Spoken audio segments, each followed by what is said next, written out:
Colony Theatre, sur la 53e rue, au cœur de Broadway. Le cinéma créé par Eugène de Rosa s'apprête à fêter sa 4e année d'existence. Sa réputation, déjà, n'est plus à faire. La splendide salle aux allures baroques peut accueillir 1761 personnes qui, ce soir, s'y entassent, à guichet fermé. Le jeune homme de 27 ans qui s'avance, sa femme à son bras, a des étoiles dans les yeux. Il est aux anges. Et son panama en main, il fait de petits signes de salutation à droite, à gauche. Ce soir, il est la star. Sa moustache frétille, parfaitement taillée, fine, conforme à la mode à l'aube des années 30. Elle fait tout son charme. Son épouse, totalement effarée par le monde présent, ne pourrait pas dire le contraire. Elle se laisse guider, prend place au premier rang et lui demande « Tu te sens prêt ?» Sa voix est ténue, presque imperceptible. D'un regard sur le côté, son mari acquiesce nerveusement. Oh, il s'appelle Walt Disney, et ce soir, il le sait. Il joue son avenir. Les lumières se tamisent, les haut-parleurs grésillent et crachent les premiers sons du film en projection. Disney souffle. Les dés en sont jetés. C'est maintenant que pour lui tout se joue. Les applaudissements mesurés derrière le jeune homme l'appellent à la prudence. Nous sommes le 18 novembre 1928. Il est 20h30 et c'est l'heure H de mon histoire.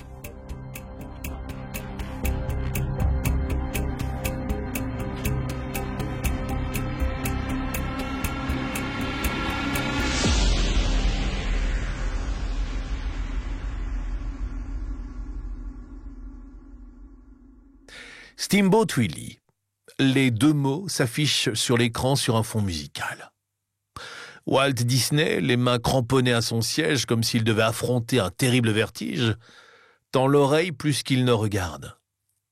Il observe les gestes et réactions de l'assistance plus qu'il ne contemple son œuvre. Grand stressé, perfectionniste, bourreau de travail, il peut se montrer impitoyable avec ses équipes tant qu'il n'a pas obtenu le résultat souhaité.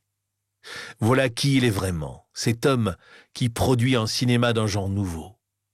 Dans son costume impeccablement cintré, il suffoque. Les 7 minutes qui s'écoulent sont les plus longues de toute sa vie. Pourtant, selon lui, ce court-métrage est une franche réussite. Le présenter au public ce soir pourrait presque passer pour une formalité. Et pourtant, c'est pas le cas. Disney n'est pas encore célèbre. Il n'est encore que celui dont le nom se murmure dans certains cercles. Il n'est certainement pas une star et malheureusement, les échecs commencent à effacer les quelques succès qu'il a pu obtenir. Juste à côté de lui, sa femme, Liliane, fixe l'écran du regard.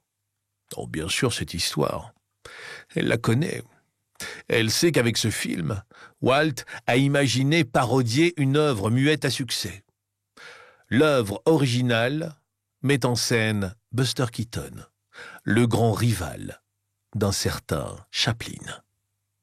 Disney, la goutte de sueur qui pointe au coin des tempes, a même entendu dire que le célèbre acteur pourrait être présent ce soir. Le jeune homme a les mains moites. L'anxiété vient serrer sa poitrine. Pour lui, les secondes paraissent des heures, ce qui ne va assurément pas aller en s'arrangeant. Voilà déjà quelques secondes que les images défilent sur le grand écran, lorsque dans la salle, un grand « oh » s'élève. Disney lève les yeux, observe l'écran. Il serre le poing, regarde sa femme. Les étoiles dans ses yeux sont revenues, comme par magie. Victoire. Victoire, ça marche, ça prend. Le cinéaste se redresse sur son siège et consent enfin à se détendre. Il se laisse aller à profiter du spectacle lui aussi. D'un regard presque paternel, il contemple sa création de la dernière chance, qui se produit pour la première fois sur un écran.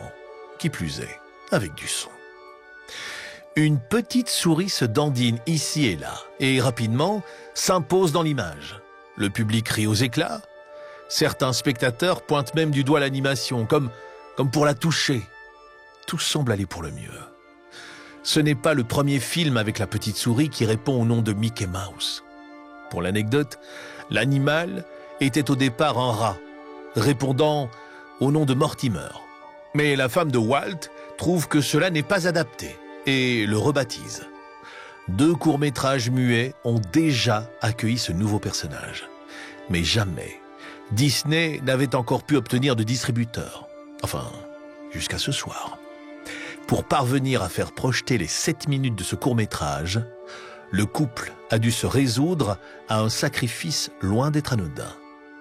Vendre la voiture. La sonorisation, quant à elle, est une idée de Walt. Le premier film sonore, intitulé « Le chanteur de jazz », est sorti l'année précédente, a révolutionné le monde du cinéma. L'ambiance qui se dégage de la salle obscure donne toute confiance à Walt sur sa capacité, enfin, à rebondir. Les échecs de ces derniers mois l'ont tellement affecté qu'il en avait presque perdu l'espoir. La bascule entre l'allégresse et la morosité durant ces périodes difficiles ne tient parfois qu'à peu de choses. Ce soir, pour la première fois depuis longtemps, Walt dénoue son nœud de cravate. Sa toute nouvelle création, Mickey Mouse, semble plaire au plus grand nombre. Alors qu'il se tient maintenant droit dans son siège, tel un paon empli de fierté, sa femme lui tient la main. Elle aussi semble rassurée. Elle expire une grande quantité d'air, évacuant la tension trop longtemps accumulée.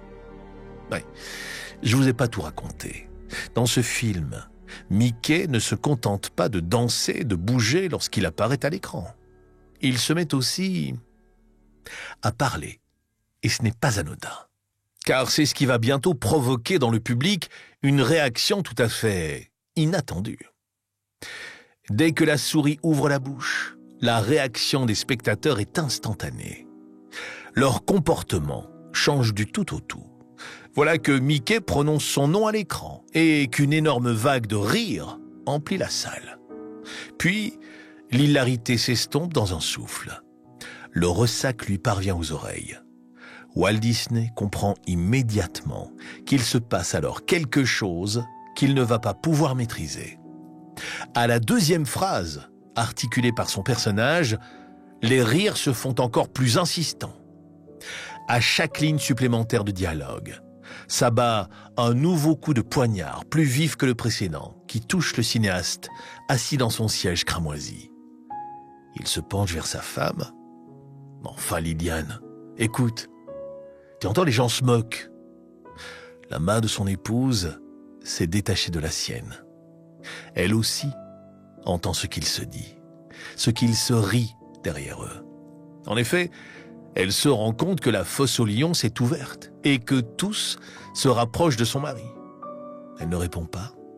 Walt, déjà, sent monter en lui une colère qui se matérialise par du rouge sur ses pommettes. « Tu vois, je t'avais bien dit qu'il fallait pas l'appeler Mickey. Son nom, ça devait être Mortimer. » Madame Disney ne répond pas. Elle encaisse, hoche la tête pour indiquer sa désapprobation, mais ne pipe pas un mot. Elle a l'habitude de gérer les sautes d'humeur de son époux de cette manière, par le silence. Bien souvent, Walt revient de lui-même à la raison. Pourtant, elle ne peut pas ignorer que la salle n'est pas du tout réceptive au travail de son mari. Le problème, elle en est sûre, ne vient pas du prénom choisi pour incarner l'espiègle souris qui continue de s'agiter sur l'écran pendant ce temps. Non, le souci, c'est Walt lui-même qui l'a provoqué. C'est de lui que vient cette idée saugrenue de faire parler le personnage. Et pire, de doubler lui-même l'animal. Pour lui, le coup est donc doublement rude. Est-ce son idée qui est vilipendée? Ou est-ce son interprétation qui est moquée? Hélas pour son ego, il n'existe pas de bonne réponse à cette question. Walt Disney enrage toujours contre ce nom de Mickey que sa femme lui a suggéré. il se voile la face, refusant d'admettre, dans un premier temps, tout du moins, que le problème vient plutôt du caractère, des mimiques qu'il a données à son personnage. Ce qui est reproché à Mickey, ce n'est pas son nom, c'est son essence. Ce n'est que lorsqu'il entend les critiques, qui ne se dissimulent même pas sous un chuchotement de circonstances, qu'il comprend de lui-même l'ampleur de son erreur. Une ou deux rangées derrière lui, un homme tente une imitation de la voix de la souris, provoquant les rires autour de lui. Le spectateur, hilar, ponctue son intervention d'un lapidaire. Non mais franchement, une souris qui parle, et avec une voix pareille, même les gosses ne pourraient pas y croire. Le boulet de canon tiré percute le soldat Disney, et l'envoie rôtir dans les braises ardentes de la remise en question, et de l'échec encore. Il a tout entendu, évidemment.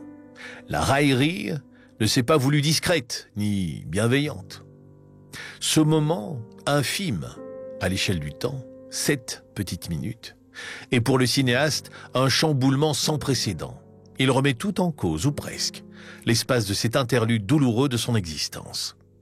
Sa vocation, ses choix.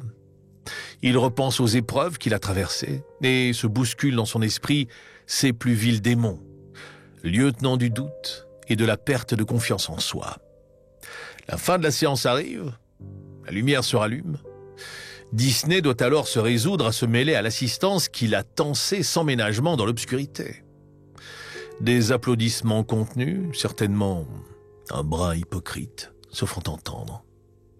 Le cinéaste sort de son siège, comme endolori d'avoir encaissé tant de coups. Les critiques ne pleuvent pourtant pas. C'est là le lot de ceux qui sont discrédités. Généralement, le cirque se passe en coulisses, en cachette. Les vivas et les bravos étouffés sont autant de signes qui doivent permettre de deviner par avance l'essence du phénomène, de sentir tout bas les relents de l'échec. Walt n'est pas dupe. Il remonte l'allée sans un signe, sans s'arrêter. Une boule dans la gorge, le doute au cœur. Il songe à tout arrêter. Et puis, telle une nymphe venant réconforter son héros, sa femme lui attrape la main sans rien dire. Walt, par ce geste, comprend l'essentiel. Il faut s'accrocher. Il y a des motifs d'espoir. Le principe de la souris animée a fonctionné. C'est le principal. Le reste, ce ne sont que des ajustements. Mais le temps presse. Depuis déjà plusieurs mois, l'argent n'entre plus dans les caisses de la petite entreprise. Walt Disney a besoin de frapper un grand coup. Son rêve, il doit le transformer en machine à cash et croire que sa bonne étoile, enfin, lui ouvrira la voie du succès. Après tout, celles et ceux qui réussissent sans avoir traversé des difficultés sont rares. Pour Disney ce soir, la chance ne sourit pas aux audacieux. Elle sourit au contraire aux besogneux.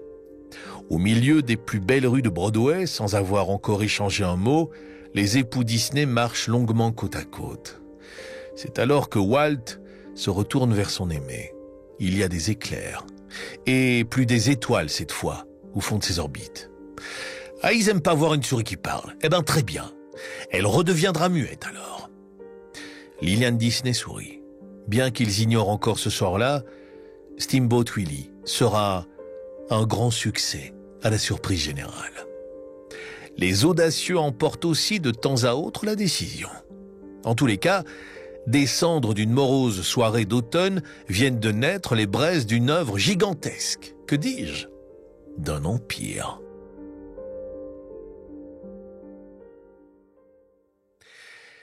Notre histoire commence quelques mois plus tôt.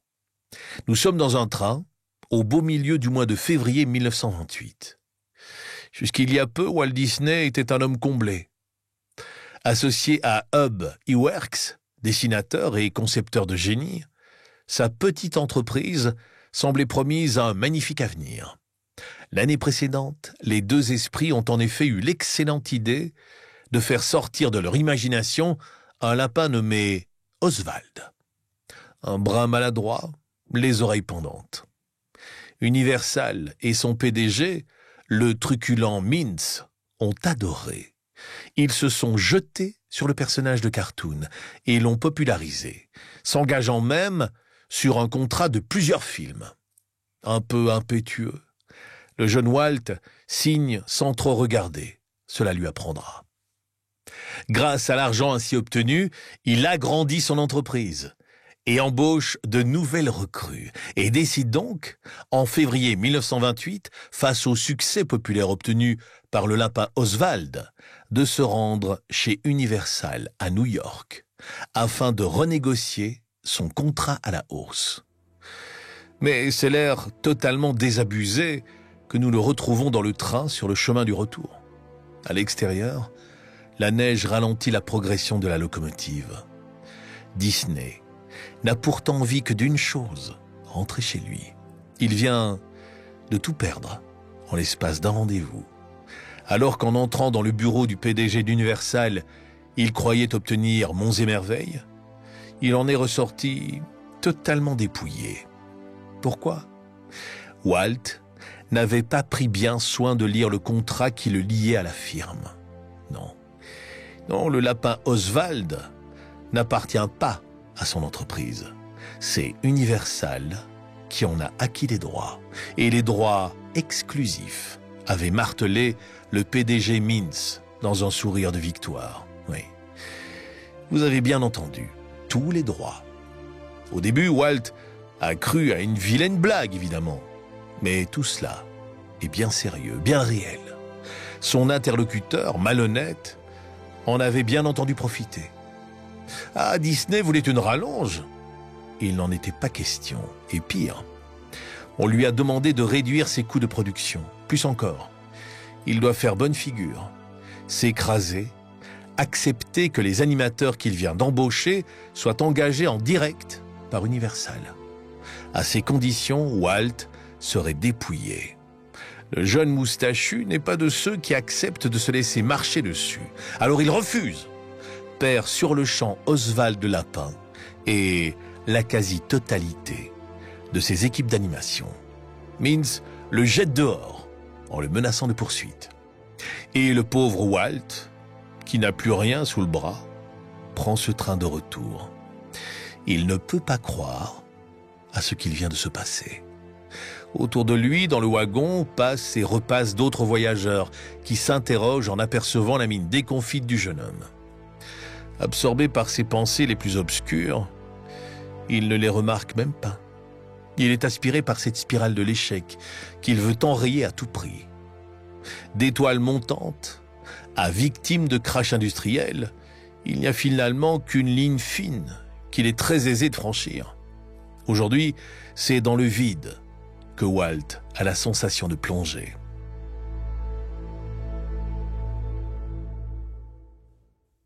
Devant lui, son carton à un dessin est ouvert. Des croquis d'Oswald sont encore là, témoins d'un temps révolu, l'espace d'un rendez-vous. Walt n'a jamais été un bon dessinateur. C'est Ub Iwerks, le génie du crayon, dans le tandem. Mais peut-être que lui aussi, le compagnon de toujours, va lui tourner le dos. Disney ne pouvait imaginer tout perdre en se rendant chez Universal aujourd'hui. Et pourtant, dans sa main, depuis de longues minutes, roule une pièce. C'est le moyen qu'il a trouvé pour canaliser son anxiété galopante. Un de ses crayons, entraîné par le mouvement du train, roule sur le sol. Disney pose sa pièce sur la table, ramasse en s'excusant le porte-mine qui s'était fait la malle entre les jambes d'un vieil homme déjà bien empêtré, et puis, en redressant la tête, l'illumination. S'emparant d'une feuille blanche, Walt laisse aller son imagination, fugace, simple. Il saisit son crayon en un tour de main, il cède de la pièce de monnaie pour tracer les oreilles et le visage. Très vite suit le corps et il ajoute même un trait pour la queue. Disney l'ignore, mais il vient de dresser la première ébauche de son empire, dans la souffrance, dans le doute. Cette tête, ces oreilles rondes, vous l'avez deviné, ce sont celles d'un personnage que nous connaissons toutes et tous, Mickey Mouse. Bon, cette belle histoire qui veut que Mickey ait été dessiné par le grand Walt dans le train est pour le moins approximative. En réalité, tout porte à croire qu'il est né de la main d'Bob Iwerks. Mais vous allez vite le comprendre. Avec Disney, plus la légende est belle, plus elle passe pour la vérité. Si dans ce train de retour pour Los Angeles, Walt a pu échafauder les premiers traits de la célèbre souris, il semble bien qu'en réalité, Iwerks, qui lui est resté fidèle, en soit le créateur. Il est néanmoins admis que Walt ait imaginé le caractère et la personnalité de Mickey. Mais depuis la création du rongeur, le mystère au sujet de sa paternité est savamment entretenu par la firme. Quoi qu'il en soit, Walt ne dessinera plus aucun personnage après ça. Il se concentre sur le rôle de Grand Manitou. Steamboat Willie n'est en 1928 qu'une étape. Ce qui semblait être un échec au départ se transforme en effet en succès dans un deuxième temps. Walt, dans cette volonté d'être toujours pionnier en matière d'innovation, sera toujours à la pointe, quitte à se mettre en danger, bien des fois. Si pour produire son premier dessin animé sonorisé, c'est la voiture familiale qu'il a dû vendre, pour le nouveau projet que ses équipes et lui préparent au tout début des années 30, une garantie aussi minime risque bien de ne pas suffire. Et pour cause. Ce que Walt Disney a en ligne de mire, c'est la couleur. Obsédé par les contes pour enfants qu'il veut revisiter à sa manière, c'est en 1934 qu'il se décide à se pencher sur l'histoire de Blanche-Neige. La légende, toujours, raconte que c'est lors du visionnage d'un film muet sur le sujet qu'il imagine la solution qui va rendre son entreprise rentable après des années de galère. Un film d'animation long métrage. Personne n'a encore jamais vu ça. Les doutes sont énormes. Ils sont nombreux à tenter de le décourager. Les frais sont abyssaux, mais l'idée est pour le moins avant-gardiste. Même sa femme se pose des questions. Qui pourrait bien rester 90 minutes devant des dessins qui bougent et qui parlent? Et puis, c'est tout l'équilibre familial qui est mis en péril. La maison est hypothéquée, son entreprise avec. Walt Disney voit grand comme toujours. L'audace, la besogne encore. Il accepte de jouer son avenir sur ses projets pour les voir réussir sans détour. Et sans mesure aucune, il se donne l'objectif de réaliser l'impensable. Un film d'animation sur Blanche-Neige et les 7 nains. Oh, le travail est colossal. Chaque posture, chaque regard différent, chaque expression des personnages nécessite un nouveau dessin. Ils sont près de 700 à bosser sur ce projet absolument phénoménal. Entre 1935 et l'été 1937, la production du film d'animation coûte un argent faramineux et Walt doit même intervenir auprès de la Bank of America. La survie de son entreprise et la sienne dépendent entièrement de la réussite de ce projet. Le 21 décembre 1937, à Hollywood, le jugement du public est sans appel. Standing Ovation. Le premier long-métrage de Disney est un succès qui caracole en tête de tous les classements de l'avant-guerre. Il rapporte à la firme la bagatelle de 100 millions de dollars d'aujourd'hui. Alors effectivement, Walt sauve les meubles et mieux, il permet à l'équipe de se lancer dans de nouveaux projets. C'est là que Walt Disney devient une star, persuadé que l'adaptation des grands contes littéraires pour enfants est la bonne ligne à suivre. Il s'attelle à la réalisation de 2 nouveaux films. Pinocchio d'un côté, Fantasia de l'autre. Le risque pris, là encore, est immense. Pinocchio coûte 2 fois plus cher à produire que Blanche-Neige, alors que ce dernier avait déjà un budget considérable. Les années 20 et 30 en Europe sont une poudrière qui voit émerger un mouvement politique nouveau, le fascisme. En Italie d'abord, puis en Allemagne, Les figures autoritaires comme Mussolini ou Hitler s'imposent en opposition au communisme de Lénine puis Staline. Walt Disney est un patriote. Il n'hésite pas à faire falsifier son passeport pour parvenir à s'engager lorsque les États-Unis entrent au cœur du bourbier de la Première Guerre mondiale. Il ne sera déployé qu'après l'armistice du 11 novembre 1918, dans les effectifs de la Croix-Rouge, mais tout de même. Pour l'anecdote, il passe quelque temps lors de cette période à Marne-la-Vallée, un endroit que les amoureux du parc européen d'attractions de la souris aux grandes oreilles connaissent certainement par cœur.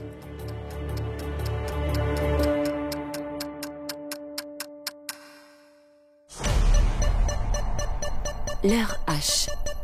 Jean-Louis Lahaye.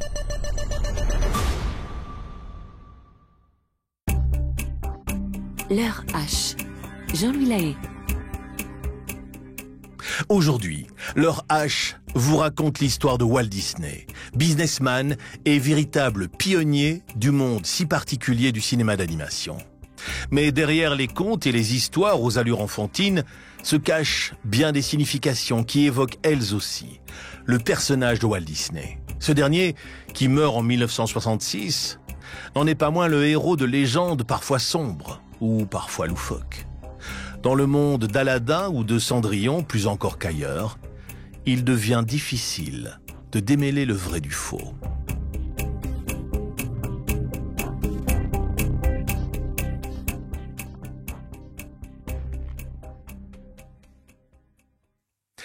Lorsqu'on parle de Disney, évidemment, chacun et chacune de nous pense à un film qui nous a marqués. C'est toute la magie de cet univers si étendu et particulier. Chaque génération a ses classiques préférés depuis les années 1930. Il y a tout de même de quoi être époustouflé face à tant de constance et de réussite. On notera un fil rouge entre tous ces films. Si je vous parle de Bambi, de Cendrillon, même de Bernard et Bianca, y voyez-vous un point commun? Non? Non, allez, tentez un petit peu de vous creuser les méninges. Dans tous ces films d'animation, les figures maternelles sont soit mortes, soit absentes. Et cela n'est pas sans rappeler l'un des traumatismes les plus vifs du créateur de la firme, celui d'avoir perdu sa mère. C'est même l'histoire d'une culpabilité très morbide. Peu avant le début des hostilités de la Seconde Guerre mondiale, les frères Disney ont acheté une maison à leurs parents vieillissants. Mais peu de temps après leur arrivée dans cet endroit, une fuite de gaz a nécessité une opération de maintenance. Débordé, Walt délègue les travaux à l'un de ses employés, sans prendre le soin de se déplacer lui-même. L'homme ne réalise pas l'opération correctement et ce qui devait arriver arrive. Le branchement très approximatif conduit à un empoisonnement au monoxyde de carbone. Son père en est quitte pour une belle frayeur, mais sa mère, elle, n'en réchappera pas. Durant toute sa vie, Walt a gardé au fond de son cœur la plaie béante de cette terrible culpabilité, celle de se sentir en partie responsable de la mort de sa mère. La prise en compte de cette souffrance est l'un des aspects les plus intéressants lorsqu'on étudie la personnalité de Walt Disney. Pourtant, il arrive encore aujourd'hui que la firme Disney élude certaines facettes de la vie de son créateur pour le protéger des critiques, certainement. Pour éviter des polémiques, c'est aussi évident. C'est tout le problème des légendes. On raconte bien souvent n'importe quoi à leur sujet.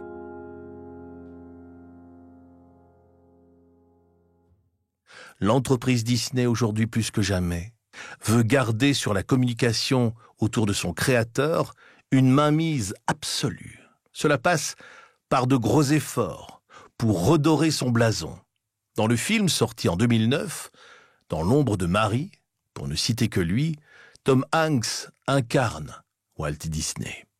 Ce choix ne trompe personne. Le fondateur de la firme est, à dessein, joué par une figure populaire. Et très clairement, le ton est donné. Le film est construit autour des côtés bon père de famille du créateur d'Oswald le Lapin. D'aucuns disent d'ailleurs que les dirigeants de l'Empire ont mis leur nez dans le scénario du film, longtemps avant sa sortie. Cette volonté de contrôle ne s'inscrit cependant pas seulement dans l'optique de redorer la légende de Walt Disney. Cela participe aussi à éradiquer les multiples âneries qui peuvent encore être racontées sur le compte du créateur et celui de la firme. Je vous en dresse ici un petit florilège. Disney serait une entreprise disciple du satanisme, faisant notamment dans Le Roi Lion l'apologie du vaudou. La tête momifiée de Walt aurait été, selon d'autres rumeurs pour le moins farfelues, enfouie sous l'attraction de Pirates des Caraïbes à Disneyland. Et je ne vous parle pas de celles et ceux qui sont persuadés d'avoir vu le fantôme du créateur dans le château de Cendrillon. Walt Disney, c'est aussi une affaire de chiffres. 22, comme le nombre d'Oscars qu'il a pu glaner au fil des ans. 19, comme le nombre d'années où il a lui-même été la voix officielle de Mickey Mouse. Ou bien encore 17, comme le nombre d'années dont il a eu besoin pour obtenir les droits du célèbre Mary Poppins, l'un de ses chefs-d'œuvre des années 60. Quand Walt voulait quelque chose, Disney se chargeait du reste. Quoi qu'il en soit, la personnalité de notre héros du jour est aussi fantasque que complexe. Tout découle de l'enfance, s'accordent à dire certains psychanalystes. Il se pourrait bien que ce soit aussi le cas pour Walt Disney.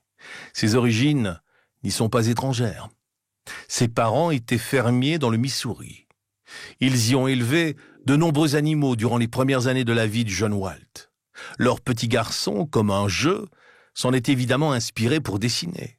Très rapidement, il s'est mis à recouvrir les murs de la maison de figures animales, sous les encouragements bienveillants de son père. C'est d'ailleurs aussi en cela que son histoire personnelle est des plus inspirantes. Saviez-vous d'ailleurs que Walt Disney, issu de ce milieu modeste, était l'un de ces adolescents qui passent plus de temps au boulot que sur les bancs de l'école? Jusqu'à ses 13 ans, chaque matin, son frère Roy et lui se levaient à 3h30 afin d'aller livrer des journaux. Mais c'est pas tout. Il s'est ensuite spécialisé dans la vente en itinérance sur une ligne de chemin de fer. Le dessin, il ne le pratiquait alors que le samedi matin, au Chicago Art Institute. Sa bonne étoile a fait le reste. Mais comment ne pas louer cette abnégation incroyable? D'ailleurs, une fois devenu superstar, Walt n'a pas oublié ses années de vache maigre. Afin de rendre hommage aux villages et aux petites villes de son pays qu'il a pu traverser sur les lignes de chemin de fer, une Main Street a vu le jour dans tous ses parcs. D'ailleurs, ce n'est pas le seul hommage à sa jeunesse. La présence d'un train dans chacun des parcs Disneyland n'est certainement pas le fruit du hasard.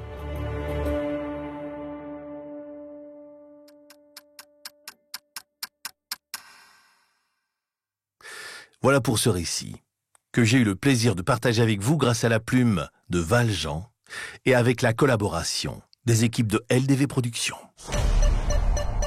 L'heure H. Jean-Louis Lahaye. L'heure H. Jean-Louis Lahaye. Aujourd'hui, l'heure H se penche sur le destin de Walt Disney, l'une des figures les plus marquantes du XXe siècle.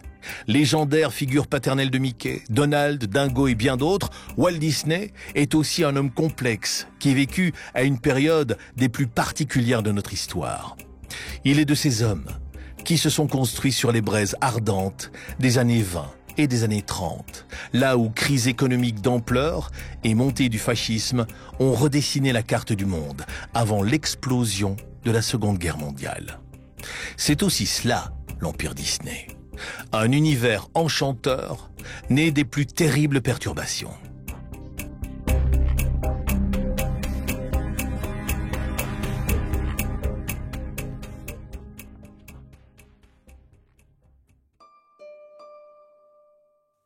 Nous sommes à la fin de l'année 1941, au beau milieu d'une guerre qui n'en finit plus de se répercuter sur toute la surface du globe. L'Allemagne nazie a vaincu la France. Le Japon, son allié, s'est attaqué à l'oncle Sam en lançant ses avions sur la base de Pearl Harbor. Cette fois, la guerre est totale, impitoyable. Dès que son pays bascule dans la guerre, Disney se range sous la bannière de l'Union nationale face à cet ennemi qu'il a mis bien du temps à condamner. Mais soit. L'effort de guerre est pour tout le monde. Et de son côté, Disney compte bien réaliser des spots publicitaires et autres courts-métrages afin de soutenir le pays dans son combat. Ses affaires vont plutôt mal, oui. Et vous allez me dire encore, Walt a vu trop grand avec Pinocchio et surtout Fantasia. Si l'histoire de la marionnette au nez qui pousse lorsqu'elle ment est un grand succès, c'est son coût de production initial qui fait pencher la balance dans le mauvais sens. Mais c'est surtout pour Fantasia que les choses se gâtent. Pourtant, encore une fois, Walt cherche l'innovation. Pour la première fois, l'image est mise au service de la musique, comme un ancêtre des clips musicaux. Seulement, en 1940, ça ne prend pas. Pas du tout même. Lors de la projection initiale, les 3/4 de la salle ont déserté au bout de 20 minutes. Cuisante déroute, qui aura au moins le mérite de faire redescendre le gestionnaire sur terre, du moins si ses employés lui permettent. Voilà plusieurs semaines que les salariés de la firme sont en grève partielle ou totale. Camouflet terrible pour Walt. En effet, derrière la jolie moustache et le grand sourire se cache un bourreau de travail, si impitoyable avec ses employés qu'il les pousse à ce mouvement de grève aussi soudain qu'inattendu pour lui. En cause, la politique salariale et le bien-être des travailleurs. 1 millier de personnes battent le pavé et font même réagir le gouvernement américain. Au milieu de ce marasme qu'il ne peut comprendre, Walt Disney tombe dans une profonde dépression qui le cloue sur place. Cette débauche d'énergie, cette audace et ces sacrifices, il estime cela normal. Son entreprise, après tout, n'est-elle pas une grande famille? Visiblement, ses subordonnés ne sont pas du même avis. Et puis, cette grève tombe très mal. 3 énormes projets sont en production. Alice au pays des merveilles, Cendrillon et Peter Pan. Oui, rien que ça. Ces considérations salariales, de bien-être, d'heures fixes, nous paraissent évidemment normales et justes aujourd'hui. Mais au cœur du second conflit mondial, les choses ne sont pas si évidentes. Les mouvements syndicalistes vivent leur balbutiement au pays de l'oncle Sam. Et cela, Walt Disney le refuse chez lui. Il y a une chose qu'il déteste au plus haut point, hormis les grèves et les revendications, ce sont les communistes. Disney est loin d'être un homme volatile en politique. Sa prise de position, lorsque les États-Unis entrent en guerre, pourrait le faire passer pour un opportuniste. C'est pas le cas du tout. Son mal-être, lors des grèves de ses employés en 1941 et 42, son opposition extrême au communisme et aux syndicats, tous ces éléments vont lui permettre de vivre, à la sortie du conflit, un retour en grâce qui sera bienvenu pour lui et son entreprise. En effet, la décennie suivant la fin de la guerre est celle de tous les records. Les films qu'il sort marchent du tonnerre. Surtout, Disney réussit sa mue. Les résultats, toujours aléatoires du cinéma, font naître chez lui un désir de diversifier ses activités. En juillet 1955, la firme cinématographique va devenir véritablement un empire médiatique au poids considérable. Pourquoi? Eh bien, Walt a eu un nouvel éclair de génie, celui d'ouvrir un parc d'attractions. C'est à la fin des années 1940 que son idée d'un parc de loisirs est née. Il l'imagina d'abord au pied de ses studios, afin de permettre à ses employés d'emmener leur famille au travail. Anaheim, en Californie, est choisi et le parc est inauguré en 1955. Depuis lors sont sortis de terre le gigantesque parc à Orlando, en Floride, Disneyland Paris et un autre complexe du même type à Hong Kong. Le succès est planétaire, remarquable. Enfin, et après de nombreux dangers qu'il a pour la plupart initiés, le chef d'entreprise a réussi son pari, celui de stabiliser la santé économique de son empire. Lorsque son premier parc ouvre en Californie, Walt Disney y reçoit le vice-président Richard Nixon. Durant la même mandature, celle du président Eisenhower, on raconte que le père de Mickey refusa, malgré les pressions, de recevoir dans ses installations un certain Nikita Khrouchtchev, leader de l'URSS communiste. Quand je vous dis que Picsou déteste les extrémistes, c'est d'ailleurs ce même canard que l'on voit, dans un spot publicitaire durant la guerre, jeter une tomate à la tête d'Adolf Hitler. Une manière comme une autre de montrer ses nouvelles dispositions. Quoi qu'il en soit, en 1955, Nixon tombe véritablement en pâmoison devant le parc. Il y revient 4 ans plus tard, cette fois avec sa famille. L'anecdote est connue. À bord du train monorail, conçu par Walt lui-même à l'ouverture de Disneyland, train que Nixon inaugure, les fillettes du vice-président sont absolument ravies. Tellement qu'à la fin du tour, elles en demandent un nouveau. Le véhicule repart, mais on frôle l'incident diplomatique. Les membres des services secrets en charge de la protection de Nixon restent sur le quai. Dans un contexte de guerre froide où peut se produire une tentative d'assassinat à n'importe quel moment, la tension est palpable. Mais Nixon ne semble pas s'en inquiéter. En descendant de son ultime tour, il en plaisante même face caméra avec ses anges gardiens qui, eux, ne rigolent pas du tout.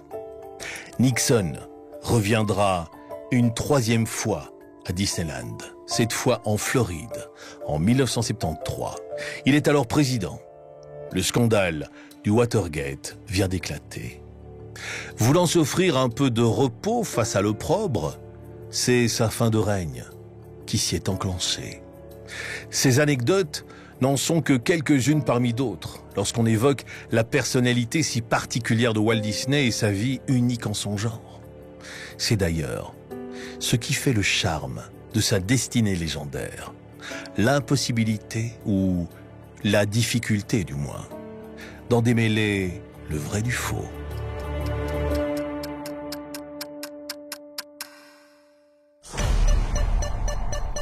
L'heure H. Jean-Louis Lahaye.